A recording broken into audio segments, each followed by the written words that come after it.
Again,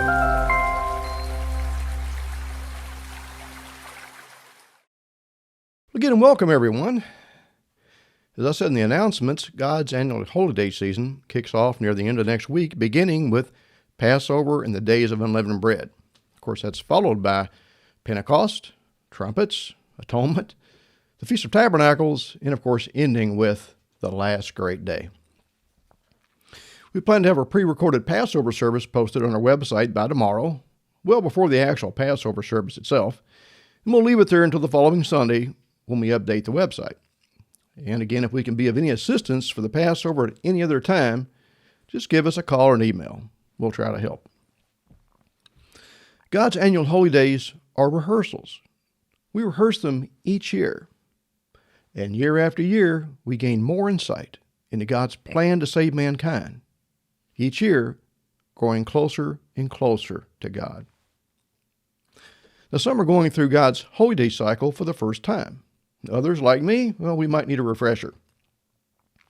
But since we'll be observing the Passover and the first day of unleavened bread next week, I thought we'd talk about the original Passover with the four-legged lambs and the Feast of Unleavened Bread today.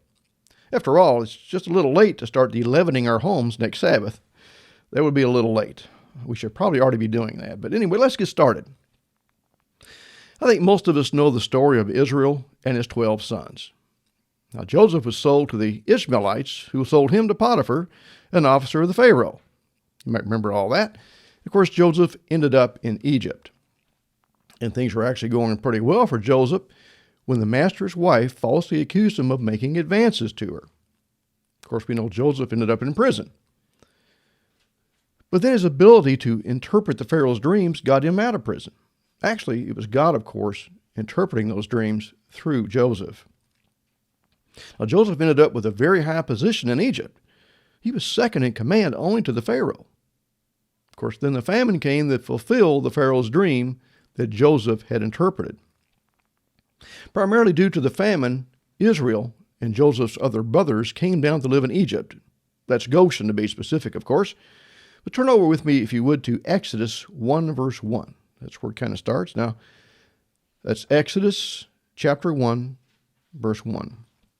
I know I've skipped a lot of detail here, but of course time passed and Joseph and all his brothers eventually died there in Egypt. And when they did, things stopped going so well for the Israelites. Again, that's Exodus 1, verse 1. Now these are the names of the children of Israel, which came into Egypt.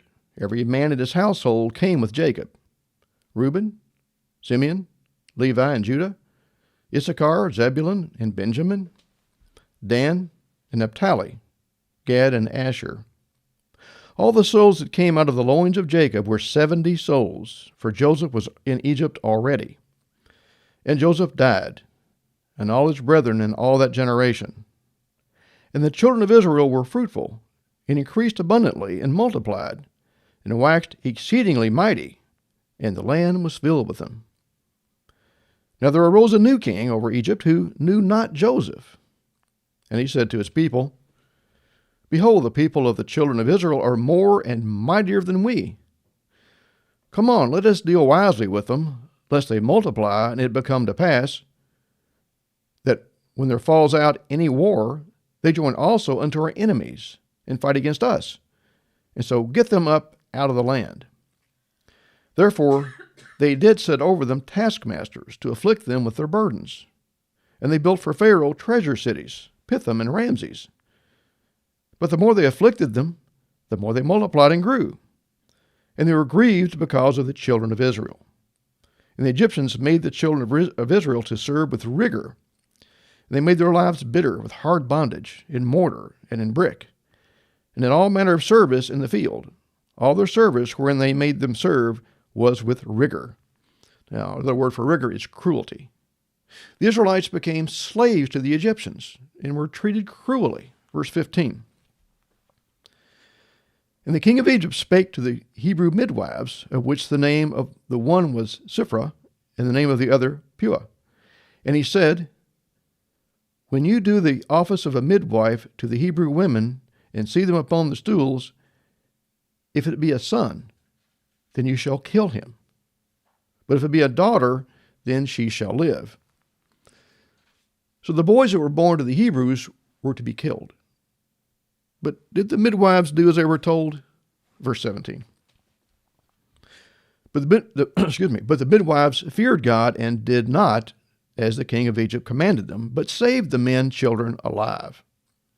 And the king of Egypt called for the midwives and said to them, why have you done this thing, and have served the men children alive, saved the men children alive? So the midwives were in trouble for not killing all the male children. So what excuse did they give to the Pharaoh for not killing the children? Verse 19. And the midwives said unto Pharaoh, because the Hebrew women are not as the Egyptian women, for they are lively, and are delivered ere the midwives come in unto them. In other words, the Hebrew women were having their babies before the midwives could get to them. Verse 20. Therefore God dealt well with the midwives, and the people multiplied and waxed very mighty. And it came to pass, because the midwives feared God, that he made them houses. And Pharaoh charged all his people, saying, every son that is born you shall cast into the river, and every daughter you shall save alive. So the Pharaoh ordered all the male babies of the Hebrews to be killed. Does that sound vaguely familiar to anyone? Something very much like what happened to Christ when he was born, and all the male children under 2 were to be killed? Certainly reminds me of that. But let's continue in the next verse. That's Exodus 2, verse 1. It's the next chapter, actually. And there went a man of the house of Levi, and took to wife a daughter of Levi. And the woman conceived and bare a son. And when she saw him that was a goodly child, she hid him 3 months. And when she could no longer hide him, she took for him an ark of bulrushes, and daubed it with slime and with pitch, and put the child therein. And she laid it in the flags by the river's brink. And his sister stood afar off, to wit what would be done to him. And the daughter of Pharaoh came down to wash herself at the river, and her maidens walked along by the river's side. And when she saw the ark among the flags, she sent her maid to fetch it. And when she had opened it, she saw the child, and behold, the babe wept. And she had compassion on him, and said, this is one of the Hebrews' children. Then said his sister to Pharaoh's daughter, shall I go and call to you a nurse of the Hebrew women, that she may nurse the child for you? And Pharaoh's daughter said to her, go. And the maid went and called the child's mother. And Pharaoh's daughter said to her, take this child away and nurse it for me, and I will give you your wages. And the woman took the child and nursed it. And the child grew, and she brought him into Pharaoh's daughter, and he became her son. And she called his name Moses. And she said, because I drew him out of the water. Now Moses, of course, was raised as an Egyptian. After Moses became an adult, he witnessed an Egyptian beating one of his brother Israelites. Now Moses killed the Egyptian, and before the Pharaoh could kill Moses, Moses fled. He got out of there. Of course, you might recall Moses helping the 7 daughters of the priest of Midian with their sheep. I think we all saw that in the movie. Anyway, he decided to stay with them, as you know, and marry Zipporah, one of Jethro's daughters. Let's pick up the story in Exodus chapter 3. That's Exodus chapter 3, verse 1. That's just one chapter from where we are. And at this point, it seems that Moses is living happily ever after with Jethro and his daughters, married to Zipporah. You know, the movie The 10 Commandments does a nice job, I think, of telling the story of Moses and the Passover. But of course, there were a few deviations from what our Bibles say, and of course, a few typical Hollywood embellishments. But overall, I think it was very well done. I think it's a very good movie. But anyway, Exodus 3, verse 1. Let's read the Bible here. Now Moses kept the flock of Jethro, his father-in-law, the priest of Midian, and he led the flock to the backside of the desert, and came to the mountain of God, even to Horeb. And the angel of the Lord appeared unto him in a flame of fire out of the midst of a bush. And he looked, and behold, the bush burned with fire, and the bush was not consumed. So Moses noticed this bush that appeared to be burning, but it didn't burn itself out. It just kept on burning. I would have probably wondered how this bush caught on fire in the first place. But the fact that it didn't seem to burn up would certainly get our attention, I believe. Verse 3. And Moses said, I will now turn aside and see this great sight, why this bush is not burnt. And when the Lord saw that he turned aside to see, God called to him out of the midst of the bush and said, Moses, Moses. And he said, Here I am. And he said, Draw not near here. Put off your shoes from off your feet, for the ground whereon you stand is holy ground. Moreover, he said, I am the God of your father, the God of Abraham, the God of Isaac, and the God of Jacob. And Moses hid his face, for he was afraid to look upon God. And the Lord said, I have surely seen the affliction of my people which are in Egypt, and have heard their cry by reason of their taskmasters, for I know their sorrows.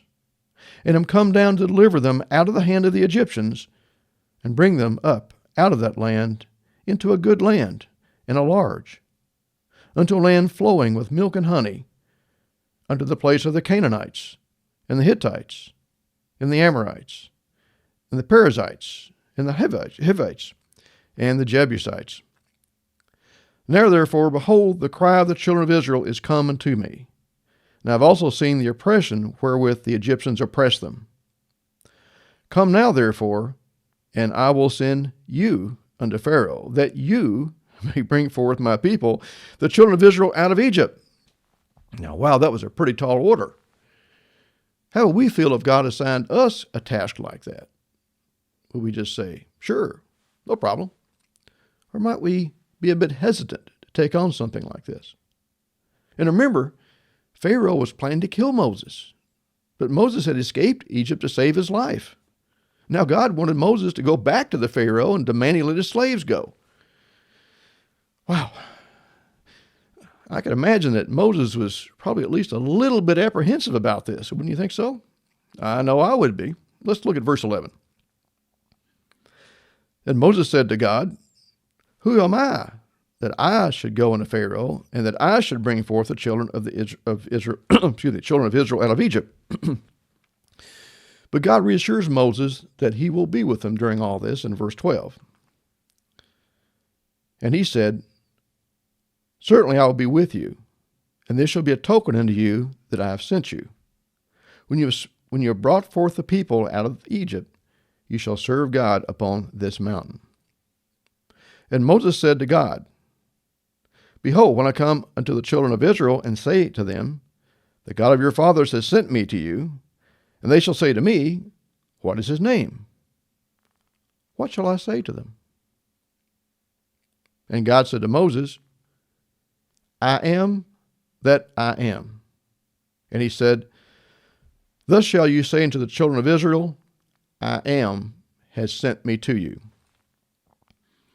I am that I am. Well, that's a well-known phrase from our Bibles, but it doesn't always seem to make sense to everybody. Didn't always necessarily make sense to me.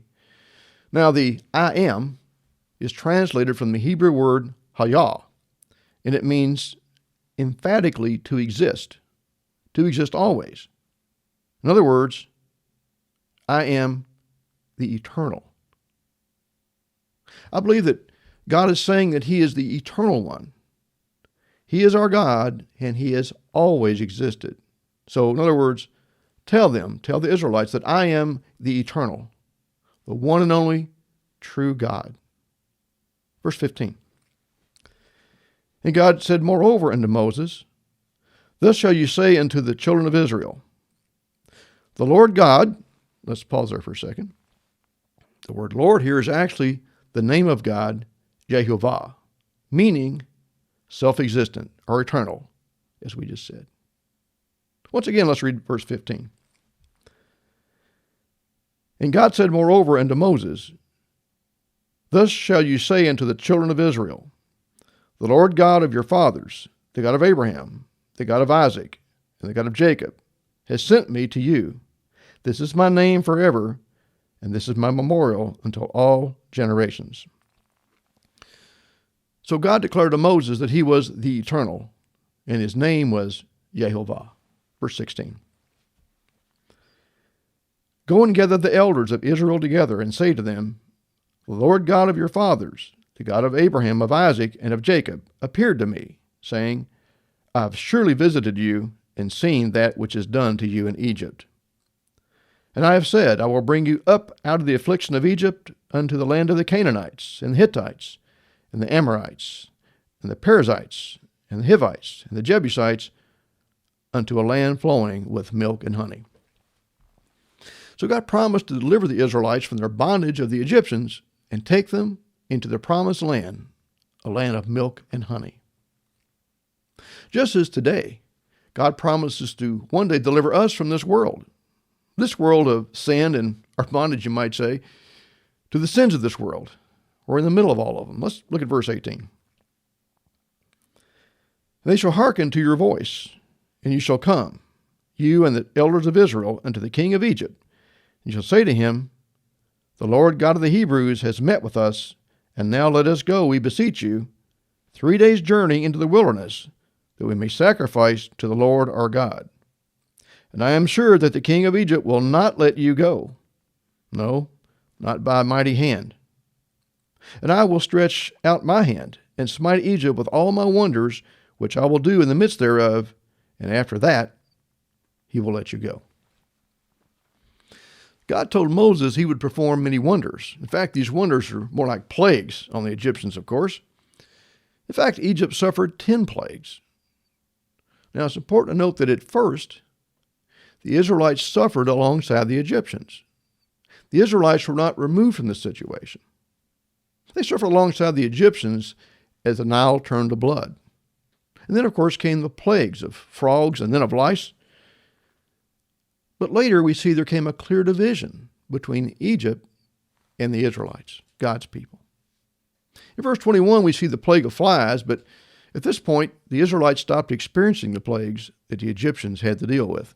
Let's look at verse 22. Exodus 8. Yeah, I'm sorry, go to Exodus 8. Thank you. That's Exodus 8, verse 22. Make sure you have time to get there. Okay, thank you. And I will sever in that day the land of Goshen, in which my people dwell, that no swarms of flies shall be there, to the end you may know that I am the Lord in the midst of the earth. And I'll put a division between my people and your people. Tomorrow shall this sign be. More plagues came.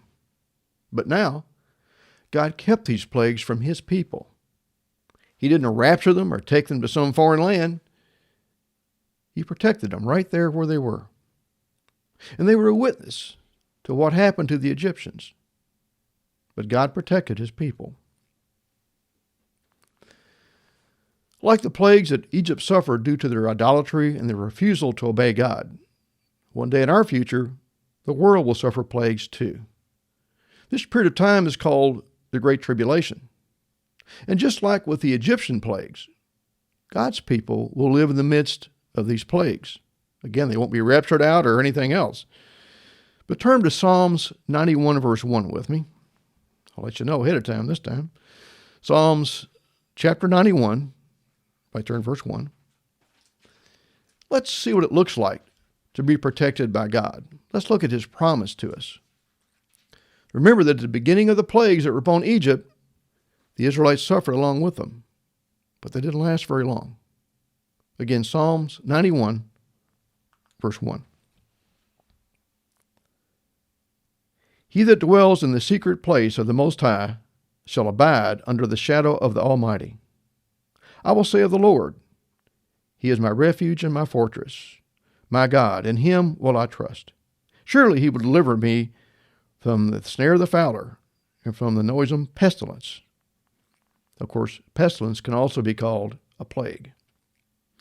I know some of us today who recently were delivered from the current pestilence, despite medical experts giving them sometimes very little hope. Some of those in the medical field actually acknowledge the power of prayer and God's intervention in their illness. Perhaps they read Psalms 91.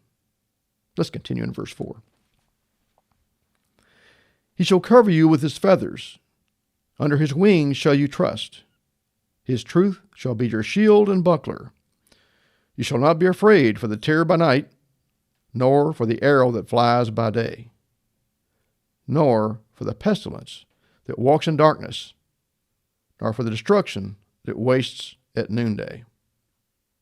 1,000 shall fall at your side, and 10,000 at your right hand, but it shall not come near you. Only with your eyes shall you behold and see the reward of the wicked. Again, as a witness.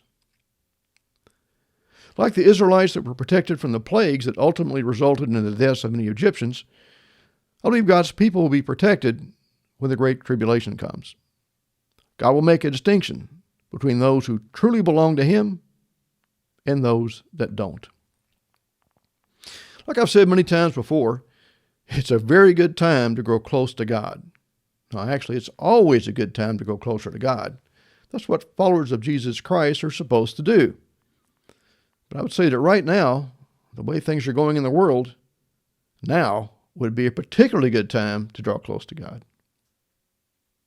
Let's pay close attention to these next 3 verses. Verse 9.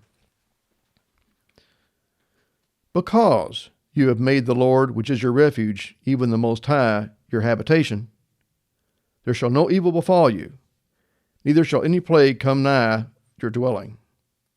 For he has given his angels charge over you to keep you in all your ways. There will come a time when the earth will be struck with plagues and destruction, but God's people will find refuge in Him. But now let's see how God protected or saved those in Egypt who had death staring them in the face due to that last plague. Let's move ahead in Scripture to Exodus. Let's go to Exodus 11, verse 4, actually. That's Exodus 11, verse 4. Now, the last plague that hit Egypt was the death of the firstborn. But God prepared a way to save His people from this plague of death. So let's see how He did it. Again, let's rejoin our story back in Exodus chapter 11 and verse 4. And Moses said, Thus says the Lord. This is what he was told. About midnight will I go out into the midst of Egypt, and all the firstborn in the land of Egypt shall die, from the firstborn of the Pharaoh that sits upon his throne, even to the firstborn of the maidservant that is behind the mill, and all the firstborn of beasts. And there shall be a great cry throughout all the land of Egypt, such as there was none like it, nor shall be like it any more. Did you catch that? Now think about what Jesus said about the tribulation in Matthew 24, verse 21. Let me read that to you. He says, speaking of the tribulation, For then shall be great tribulation, such as was not since the beginning of the world to this time, no, nor shall ever be. So are we noticing some parallels here, comparing the Passover to the Great Tribulation? But notice again how God begins to protect His people from these plagues. Verse 7. But against any of the children of Israel shall not a dog move his tongue against man or beast, that you may know how that the Lord does put a difference between the Egyptians and Israel. Death was about to come to all the firstborn of Egypt, but the children of Israel were excluded. Death was going to pass over them that night. Turn over to Exodus 12, if you would. Exodus 12, verse 1. That shouldn't be too far. In here, we'll see how God saved His people back then. How that first Passover went. How the sacrifice of innocent lambs allowed the Israelites to live that night when the angel of death arrived. Again, that's Exodus chapter 12, verse 1. And the Lord spake unto Moses and Aaron in the land of Egypt, saying, This month shall be unto you the beginning of months. It shall be the first month of the year to me, year to you. Now, we're currently in the first month of God's calendar. In fact, I believe today is the 8th day of the first month on God's calendar, if I'm not mistaken. Verse 3. Speak you unto all the congregation of Israel, saying, In the 10th day of this month, They shall take to them every man a lamb, according to the house of their fathers, a lamb for a house. So the Israelites were to select a lamb on the 10th day of the month. Now, 2 days from now, this coming Monday, will be the 10th day of the first month. Verse 4. And if the household be too little for the lamb, let him and his neighbor next to his house take it according to the number of the souls. Every man according to his eating shall make your count for the lamb. But now this couldn't be just any lamb. This had to be a perfect lamb, a lamb without blemish. Verse 5. Your lamb shall be without blemish, a male of the first year. You shall take it out from the sheep or from the goats. Now, it also had to be a young male lamb, by the way. Verse 6. And you shall keep it up until the 14th day of the same month, and the whole assembly of the congregation of Israel shall kill it in the evening. The lamb that was selected on the 10th day of the first month had to be kept unto the 14th day of the month. It could not be killed on the 13th day of the first month or any time before that 14th day of the first month. And the lamb would be killed in the evening. Now, there's some disagreement about what it means to kill the lamb in the evening. Some believe a better translation is between the evenings. Now, some consider noon to be the first evening of the day and sunset to be a second evening. If so, between the evenings would be any time between noon and sunset. The historian Josephus recorded that the Passover lambs were indeed killed from about the 9th hour until the 11th hour. I've heard him say before, maybe 2 or 2:30 even in the afternoon, but from what Josephus said, this would be considered to be around 3 p.m. to 5 p.m. on our time. That would be, of course, between noon and sunset. At any rate, the lambs were sacrificed on the 14th day of the first month. Verse 7. And they shall take of the blood, and strike it on the 2 side posts on the upper doorpost of the houses wherein they shall eat it. And they shall eat the flesh in that night. Now, if the lambs were killed in the afternoon of the 14th, maybe sometime between 3 and 5 p.m., then, if they were eaten that night would actually begin the next day, the 15th day of the first month. That means the sacrificed lambs were eaten after dark at the beginning of the 15th day of the first month. Okay, once again, verse 8. And they shall eat the flesh in that night, roast with fire and unleavened bread, and with bitter herbs they shall eat it. Eat not of it raw, nor sodden at all with water, but roast with fire, his head with his legs, and with the purtenance thereof. So this lamb was to be roasted whole. Couldn't be cut up, and that would likely take several hours, I would think, to cook over a fire. It would take a while. Verse 10. And you shall let nothing of it remain until the morning, and that which remains of it until the morning you shall burn with fire. And thus shall you eat it, with your loins girded, your shoes on your feet, and your staff in your hand. And you shall eat it in haste. It is the Lord's Passover. Now we know that the death angel would arrive around midnight that night, the night of the 15th. A lamb killed in late afternoon and cooked whole for several hours over a fire would likely have them eating that lamb probably late into the night of the 15th. The Israelites didn't exactly eat their lamb at sunset and lie around waiting for midnight to arrive. They likely ate their lambs late, close to midnight most likely, and they needed to be ready to leave Egypt in a hurry. Verse 12. For I will pass through the land of Egypt this night, and will smite all the firstborn in the land of Egypt, both man and beast. And against all the gods of Egypt I will execute judgment. I am the Lord. And the blood shall be to you for a token upon the houses where you are, and when I see the blood, I will pass over you. And the plague shall not be upon you to destroy you when I smite the land of Egypt. The Israelites would be saved from death by the blood of a sacrificed lamb. Those with the blood of the Lamb on their dwelling would have death pass over them that night. They'd be passed over by death. They would be saved by the blood of an innocent lamb. Now, as usual with God, everything went to plan. Everything happened just as he said it would. Of course, God, through Moses, delivered his people out of Egypt on that 15th day of the first month as well. But that wasn't really the end of being passed over, you might say. God commanded us to remember this event as a memorial forever on the 15th day of his first month. Verse 14. And this day shall be unto you for a memorial, and you shall keep it a feast to the Lord throughout your generations. You shall keep it a feast by an ordinance forever. The day that the Israelites were passed over was to be a memorial forever. This day was the 15th day of the first month, the very day we will observe, of course, 1 week from today.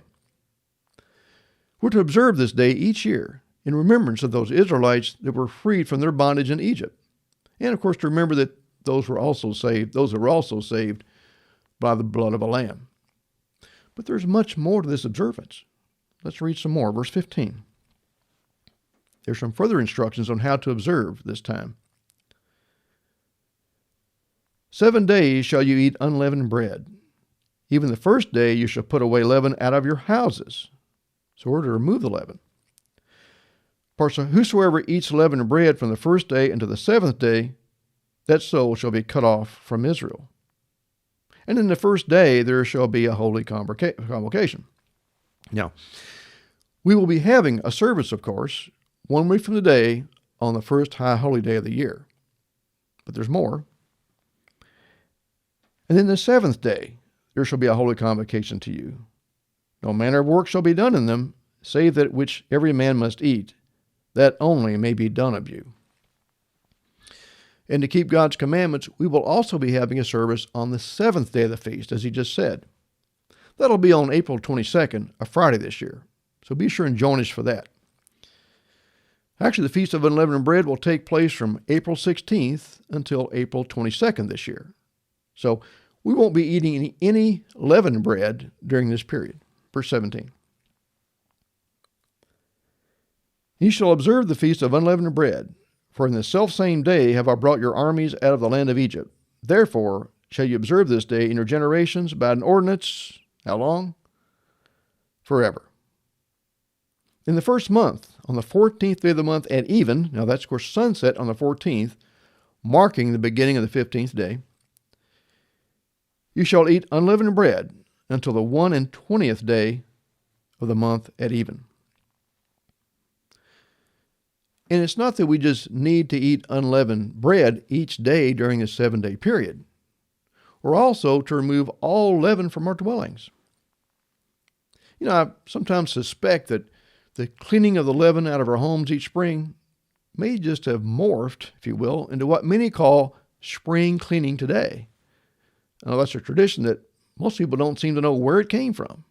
Could it be that this came from the removing of the leaven from our homes every spring? Verse 19. As we just discussed,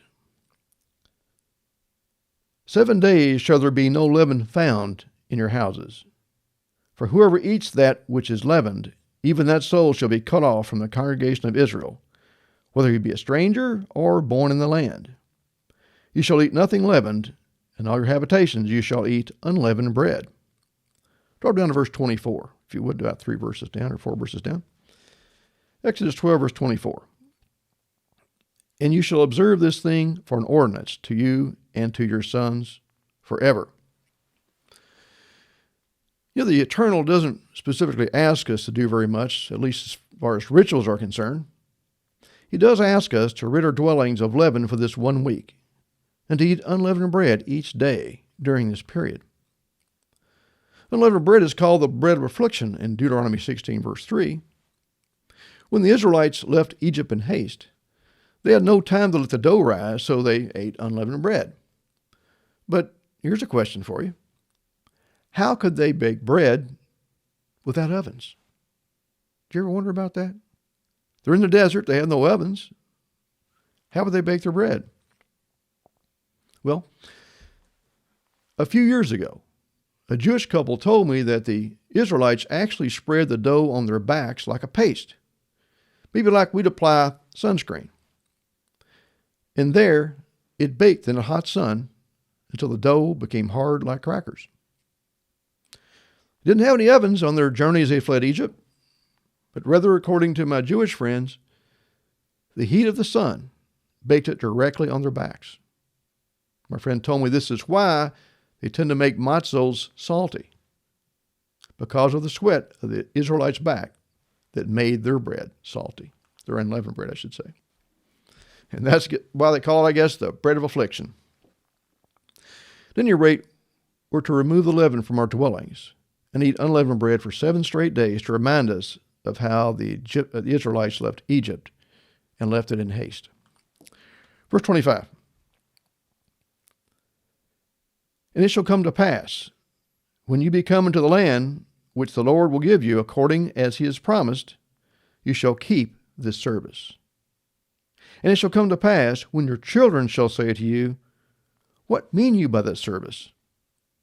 That you shall say, it is the sacrifice of the Lord's Passover, who passed over the houses of the children of Israel in Egypt, when he smote the Egyptians and delivered our houses. And the people bowed their head and worshipped. Of course, our children will never ask about the Lord's Passover if we never observe it. On the night of the 15th, death struck the firstborn of the Egyptians, but not one of the Israelites died.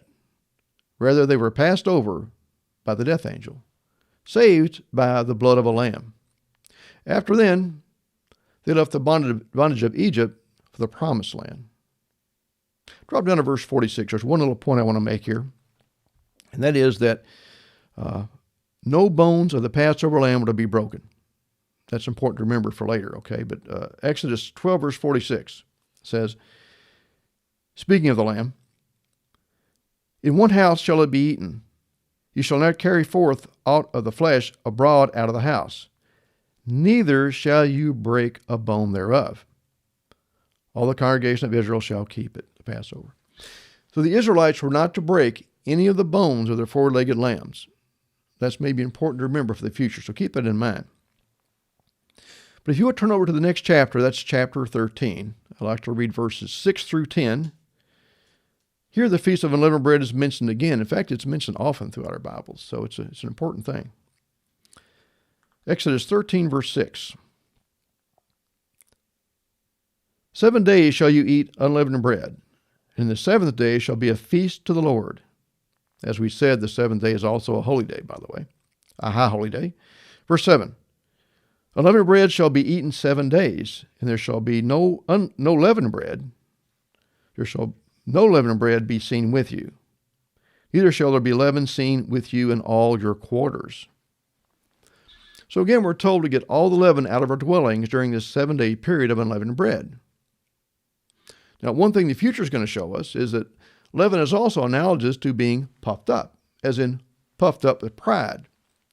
So the leaven also represents sin to us during this 7-day period. I know we all try really hard to eliminate the leaven from our homes, just like we all try hard to eliminate the sin in our lives.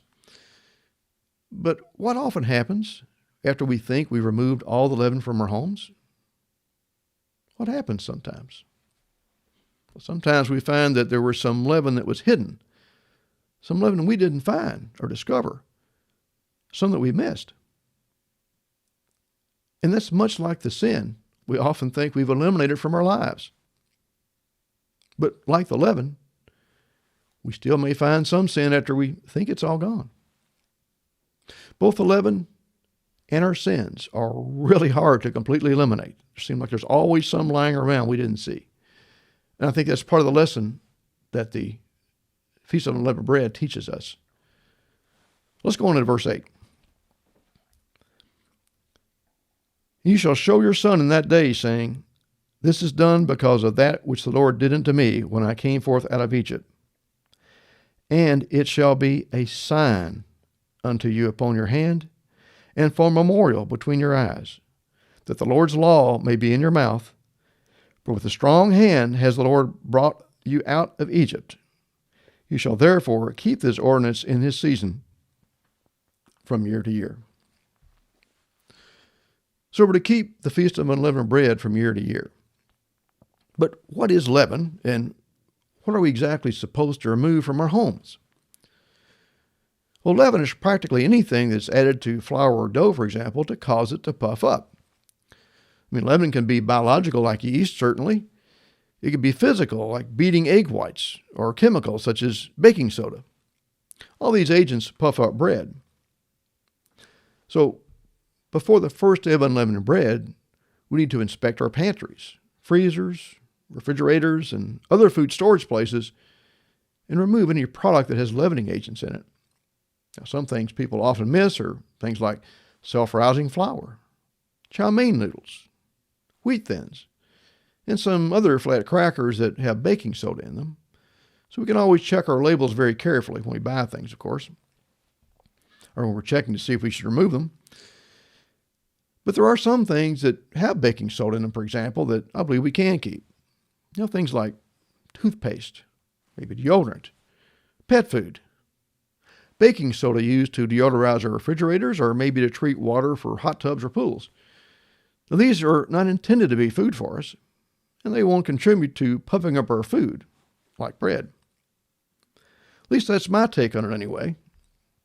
But as always, we should always be convicted to do whatever we believe it is that God is directing us to do.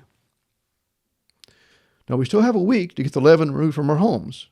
And don't forget about our vehicles, too. That's easy to do. Often we find leaven in our vehicles. So remember to do that. We've got a week to get that done, to observe God's commandment. Before we end today, though, I'd like to take a quick look back at that sacrificed lamb again. I'd like to remind us of the specific characteristics of that lamb. If you're taking notes, you might want to write this down. I'm sure we'll be coming back to this, especially during the Passover service we're going to have next week. I'm sure they'll come up. So here we go. The Israelites, of course, were saved from death back in those days by the blood of a lamb on their doorposts. That's one thing. That lamb was to be selected on the 10th day of the first month. It was to be chosen then. That lamb was also to be a young male without blemish. They were to inspect it basically for 5 days. I'm sure they grew very attached to it. Its death would be a very sad thing, but they kept the lamb until after the 13th day of the first month was over. They sacrificed those lambs in the afternoon of the 14th. None of the lamb's bones were to be broken, and the body of the lamb was eaten after dark during the night of the 15th. So the blood of those lambs was responsible for saving the firstborn by placing the blood of the lamb on their doorpost. But as we all know, this was only a temporary reprieve from death. Eventually, all those Israelites in that generation died anyway. None of the animal sacrifices in the Old Testament could actually take away our sin. But they were used to remind us of the great need for atonement. The Old Testament Passover also looked forward to a time in the future when the blood of a lamb could save us from death, but this time it wouldn't be a temporary reprieve. The blood of this lamb could save us for good. The blood of this lamb can allow us and our loved ones to live for eternity. Of course, we'll talk much more about this during our upcoming Passover service. We'll see that the Passover and the exit from Egypt that the ancient Israelites experienced also foreshadowed a much greater Passover that was yet to come. We'll see that Jesus Christ fulfilled the Passover in every detail that those previous lambs had previously done, those physical lambs had previously done. He was selected, in fact, as king, as he rode into Jerusalem on Palm Sabbath, the 10th day of the first month. He was a young male without blemish. He was inspected and continued to be found without blemish by the Roman rulers. He was killed alongside the other Passover lambs, just as they were, on the afternoon of the 14th day of the first month. He spilled his blood for us, that we might not truly die, not the second death anyway, but have everlasting life, something that the four-legged lambs could never do, and none of his bones were broken. As usual, God is on time, and the prophecies found in our Bibles for telling of Christ becoming our Passover lamb were all fulfilled when Jesus Christ became our Passover lamb. So for the next week, it's time to prepare for the Passover and the days of unleavened bread, if we haven't started already. We need to remove the leaven from our homes and our vehicles. We need to make ready for the Passover. We need to decide if we'll keep the Passover with others in a local congregation, perhaps, or group, or if we'll keep it in our homes. If in our homes, of course, we need some unleavened bread and wine, or possibly in some cases grape juice, and basins and towels to wash each other's feet. We'll need to have all the leaven out of our dwellings before next Sabbath, so we can keep the Feast of Unleavened Bread.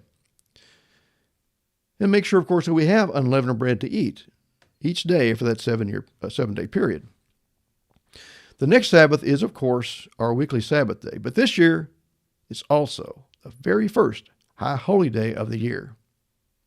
I pray that all of us will have a very meaningful and a very inspirational experience as we begin this year's Holy Day cycle that teaches us of the great plan of God.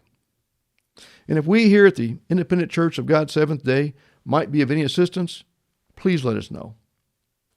And thank you. Thank you for your obedience to our Creator and your desire to become more like Him as we all strive to become good citizens of God's great and soon coming kingdom. May God bless us all as we observe His appointed times this year.